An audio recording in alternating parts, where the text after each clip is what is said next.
king is represented as a god. Suppose we will understand, suppose God is not doing some partiality whether one is a devotee or not devotee. Everyone is free. Like here, the king's duty is to maintaining these things. By his duty only he will go to the office.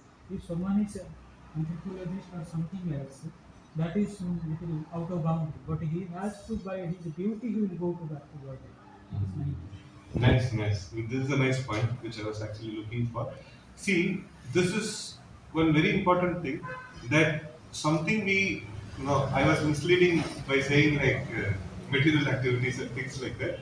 But actually, no, what is the point is, so these things, whatever my duty is there, specific duty is there, so that, like when it is not against Krishna consciousness, so then that duty should be seen as Krishna consciousness. You know.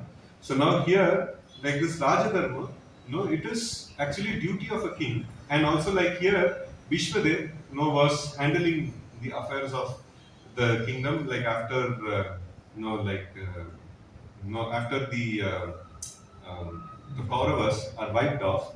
So then it is the elder of the family, it becomes his responsibility. Even when the Pandu and Dhritarashtra and all these people were not there. So Vichitra, Virya and Chitrangada were killed. So at that time, so the this one was on the onus was on Vishwadev to protect the kingdom. So when there is no ruler, then the eldest amongst the Kshatriya clan, so they become the responsible. So because Vishwadev took a vow that I will not rule the kingdom. So because of that he did not take up the rulership, but like he managed and maintained for some time. Like he had to, till the time the Pandu and Dhritarashtra and all of them were produced and they grew up. So Bhishmadev had to handle, the affairs. So like even now the existing king is wiped off. So now who should put the next king? So he is the one who's to like put the next king, and he's performing his kartavya, his duty, and this duty is also Krishna consciousness. It is not that it is against the Krishna consciousness. No, it is this duty is also Krishna consciousness, and so now, then why do we criticize philanthropy and why do we criticize the same activity at a different time? So because if it is not performed as a duty according to the Vedic Dharma, so then it is criticized. Then it is a material activity. But if a material activity also is performed according to the Vedic Dharma, so only for the sake of making spiritual advancement. So neither like Yudhishthir Maharaj nor like Bhishmadev are interested in any material activity. So they don't want to do any material activity, but they are performing certain activities which are looking like material activities, but they are dharma. So that they are their specific dharma they are doing. Why they are doing their specific dharma? Just to make spiritual progress. Right? Just to make spiritual progress. So now people are there, their needs have to be taken care. But who will take care of the needs? The person who is supposed to take care of the needs, only he will take care, and according to the direction of the scriptures. So then he will make advancement. So now brahmacharis are there. So now brahmacharis, should they think about the material welfare of people in general? Should they think about material welfare of people in general? So we may feel sorry for somebody, but it is not our job to look after the material welfare of people in general. Who is supposed to look after material welfare of people in general? The king is supposed to take care of material welfare of people in general. So now, okay, now if imagine you are the ashram leader, so like should you take care of the material welfare of the ashram inmates? Yes, so you are supposed to, because you have taken a leadership position. So if the leadership position is there, so then the people under him, so their material welfare must be taken care of. So now, okay, a grahastha is there. So whose material welfare he will take care of? Wife and children. Wife and children. So if that grahastha is Bhakti leader, so okay, so now whose all material welfare he is supposed to take care of? Same wife. Only wife and children. That's all. Now his responsibility as a leader there only pertains to the spiritual needs that needs to be taken care of, not the material needs to be taken care of. If the material needs are not like it's in difficulty, so then one may have a concern. One may one may help them with ideas, or if possible, like one may help with some kind of a this one, but it is not the direct responsibility.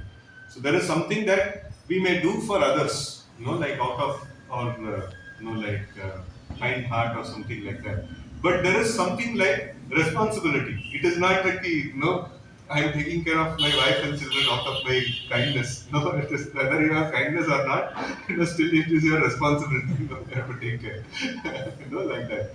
So there are certain things are responsibility. It is not like you must do it. No, it is not that like you have option whether to do or not. And if you do, like people will glorify. No, it is not like that. So it is must to take care of. So there are certain things that are must, and there are certain things that are like optional, and there are certain things that we should not. Like we should not get into. So in that way, we see that the material welfare of people in general is supposed to be taken care by the like the administrative leaders. So there are administrative leaders, so they are supposed to take care of. So in that way, like we see that whose job is what, and if they do it, for the sake of spiritual advancement, so then they also that activity also becomes spiritual activity. So like for Yudhishthir Maharaj, if he assumes the role of a king, so then he should take care of the material welfare of all the people also, and that becomes a like in a dharmic way. If he takes care of it, then that also becomes a spiritual activity. So that also offers purification of heart. So like that. Desire. So which is not against Vedic Dharma. So then that must be fulfilled. So like that. So like Mother Sita wanted the deer, and one may say like it is like too much that you are asking for. Like too much, right? Like so many things you keep asking for. So like no, why should I fulfill? So it is not like that.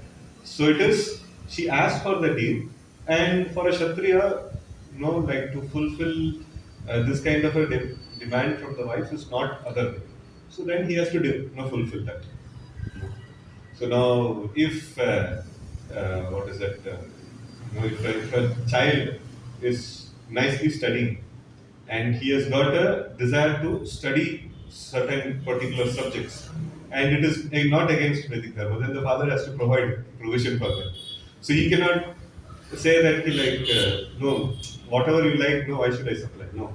So it is whatever that is how these great kings, like Lord Ramachandra and all, when they were ruling, all the citizens' desires were fulfilled.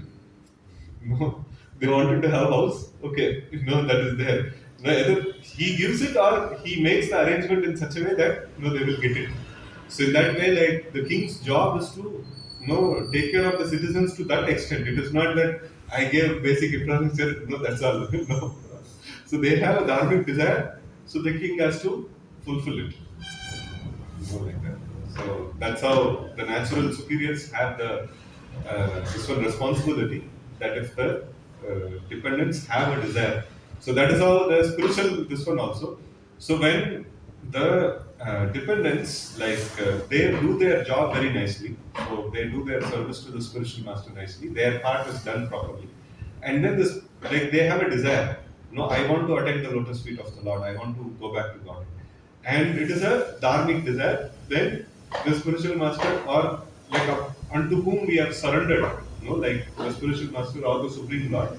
So if our sadhana is proper, if our service is proper, and we have a desire to go back to Godhead, so then it is a responsibility of the supreme Lord and the spiritual master. Now we are having multiple system. We have Acharya. It is Guru Parampara basically. So like we surrender unto a personality. See, in that way many people call us also as Shiksha Guru and things like that. And ideally Guru means one who can avoid going back to God. And we know like we are not capable of. So then we transfer that to a proper person who is capable of. Like, so at least in our parampara, like we know desires. So then it becomes adharma. So I have just entertained somebody to surrender it to me, and I don't have the capacity to fulfill his desire. So then we will fall. We will fall from our position. Another question is, so one of the lecture Prabhupada was mentioning that And that is parallel to surrendering unto the spiritual master. So it is not like sequential. So for us, like Bhaktisiddhanta Saraswati Thakur is a sequential thing. So but surrendering unto Prabhupada is not a sequential thing. It is a parallel thing. And we should also hear from our spiritual master, and like that is how we can keep the parampara connection alive. So we should hear from our spiritual master, and we should hear from the sampradaya acharya. And if our hearing and reading of these personalities are sufficiently done, then without contradicting them, we can hear the predecessor acharyas. So that is how, like the Vidwan Prabhu mentions, that if you read the length and breadth of Prabhupada's teachings, so then you have the qualification to enter into Bhaktisiddhanta Saraswati Thakur's teachings. And if you touch upon that, then you should not touch upon one book, two book like that. You should read the length and breadth of that acharya. Then you should read the next acharya. So like it is not that like one small teaching I will take, one little bit here I will take, and just for quoting I will take one sloka or one paragraph or something. No. So that is not the way that we study a particular acharya. So we may cite from a person who has studied in that way, so that like we may use that citation sometimes. So but then properly, like if you want to comment upon what they have, like, or if you want to ourselves cite a new new pramana or something like that, so then we should have studied that personality completely, like whatever teachings of that personality completely. So then only we have the adhikar to speak about that particular this one. So that's how we study in parampara.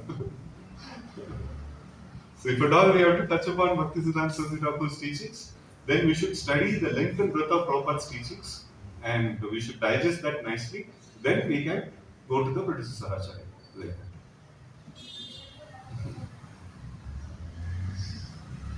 And also, in that also, the time plus circumstances also involved. Which Suppose we are reading now, suppose Prabhupada books. Prabhupada books, in general, everything is there.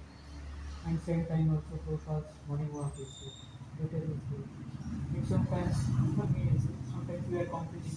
Prabhupada has said like this, Prabhupada has said like this. But also we have to see. yeah. So this is given in the BBT or the ISKCON itself has created a policy for this, and it is not just a self-created kind of a policy. It is a very valid policy. See, whatever is given in the books, they are permanent teachings. So they are indisputable permanent teachings. So, but how the Acharya applied this in time, place, circumstance, when he dealt with things, so that cannot be imitated. So that cannot be imitated. So now, we should also study the books, and if we have a difficulty in a particular situation, how to apply these things. So we should go to the best possible superior, like who have understood these this ones, and he has also made sufficient spiritual advancement. And because of his spiritual maturity, he can take a decision at this point in time, according to the time, place, circumstance, how to apply the instruction. And if there is no conflict, then whatever is there in the book, exactly we should apply. But if there is some difficulty in applying that, so then only time, place, circumstances have to be taken into consideration. And so this knowledge, to understand this knowledge, like one should perform his